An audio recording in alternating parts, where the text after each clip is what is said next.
Today we're diving deep into a hot topic that's been causing a disturbance in the world of crypto. It's a tale of controversy, backlash, and a whole lot of drama. So fasten your seatbelts and let's dive right in. The company in question is Ledger, and if you're watching this video, odds are you've heard of them. They're the leading maker of hardware wallets with over 4 million units sold, making them an enormous player in the crypto space. The selling point has always been that your private key and seed phrases always stay offline, making them totally inaccessible by third parties such as hackers or even governments. Private keys and seed phrases are both extremely sensitive and should never be shared with anyone. Honestly, they should never even leave the physical device. Surprisingly, not many people actually know the difference between a private key and a seed phrase. See, private keys provide access to a single crypto address, while a seed phrase, also known as a recovery phrase, will grant access to your entire wallet on any given blockchain. For example, in Ledger and other vendors such as Trezor or MetaMask or even Trust Wallet, you have one seed phrase for your entire wallet.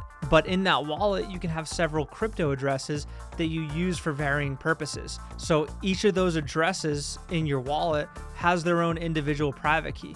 And if someone obtains one of those private keys, then they'll only have access to the funds stored at that crypto address and not your entire wallet.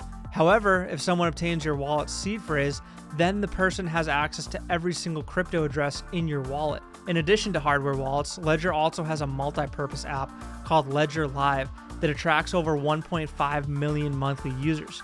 Among several utilities, this app allows users to manually update their Ledger's firmware through a tethered connection. This means that the only way for a Ledger wallet to receive the firmware update is if the user physically connects their Ledger to the app and clicks on the update button. Last week, Ledger announced a new product called Ledger Recover, which is essentially a recovery service for $10 a month to help folks who lost their seed phrase get it back and regain access to their crypto assets. This new service hinted that the funds stored on the Ledger wallets might not be as untouchable as everyone once believed. To break it down for you, this means that users who opt into this new recovery service would have their seed phrase duplicated and encrypted.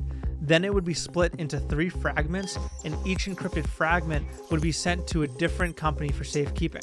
If you lose access and need to recover it, you would have to go through an identity verification process to verify your identity using your ID and face recognition to retrieve each of the 3 fragments and rebuild your seed phrase. And while this all may seem like a beneficial service for those who want it, let me explain to you why this is getting so much backlash. You see, on November 15th of last year, a user by the name of RadDude asked Ledger how they could prove to customers that the private keys on the device are not leakable via firmware update. And this is super important, so listen closely. Ledger responded to that person by saying, "Your private keys never leave the secure element chip, which has never been hacked. The secure element is third-party certified and is the same technology used in passports and credit cards. A firmware update cannot extract the private keys from the secure element." So in that message from last year, they're explicitly stating that a firmware update cannot extract the private keys. However, just a few months later, now they announced a firmware update in which the sole purpose is to give it the ability to extract the keys to your wallet. So although Ledger likely had the best of intentions, this contradiction is a huge red flag in the world of crypto and resulted in thousands of people jumping ship and purchasing new wallets from competitors such as Trezor, which saw a 900% increase in sales this past week alone. And to add to this, Ledger's co-founder Eric Larchevek said that theoretically private seed phrases could be handed over to the governments if they were subpoenaed. And although this sounds like it's only true for users who opt into the recovery service, it still sent shockwaves through the community, raising concerns about privacy and security, which are obviously super important for those who are already taking extreme measures to keep their funds safe by storing it on cold storage. So after a week of vicious backlash from the crypto community, Pascal announced that they were hitting the pause button on the recovery service. They also better explained what the recovery service truly entailed, which was quite different than what many people had thought. And also now they're working on open sourcing most of their code base, including the controversial recovery service, which is on hold until they've done that. On the same exact day, Ledger's CTO took to Twitter and published a roadmap, which included 3 phases highlighting what the community can expect in the coming days, weeks, and months.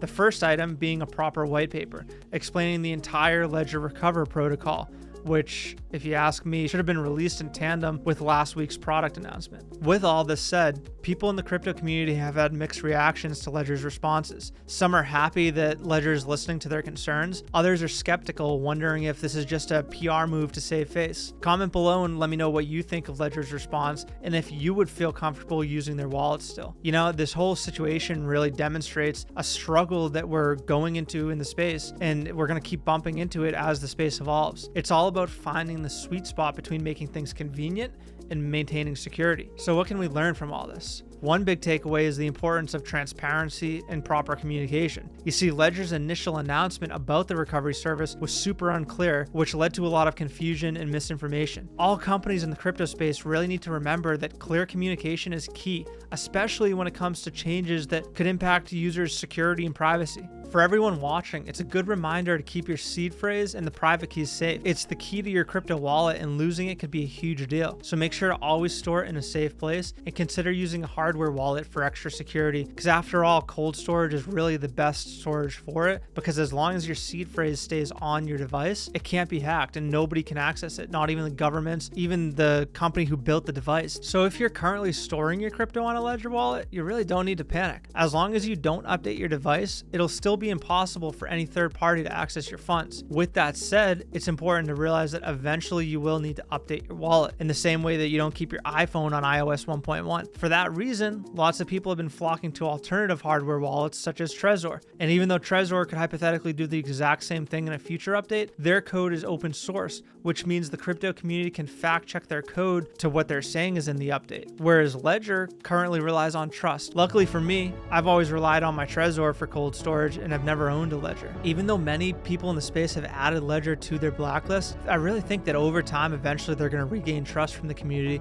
once they fulfill their promise to open source their code base. And I'd love to hear your thoughts on it. What do you think about Ledger's new recovery service? Do you think that it was the right move, or does it just create unnecessary risk? Drop a comment below. And hey, if you found this video helpful, do me a huge favor and smash that like button and share it with your friends so they could be as informed as you now are. It's important to always stay informed in the space, so be sure to subscribe and turn on notifications so you don't miss out on my future videos.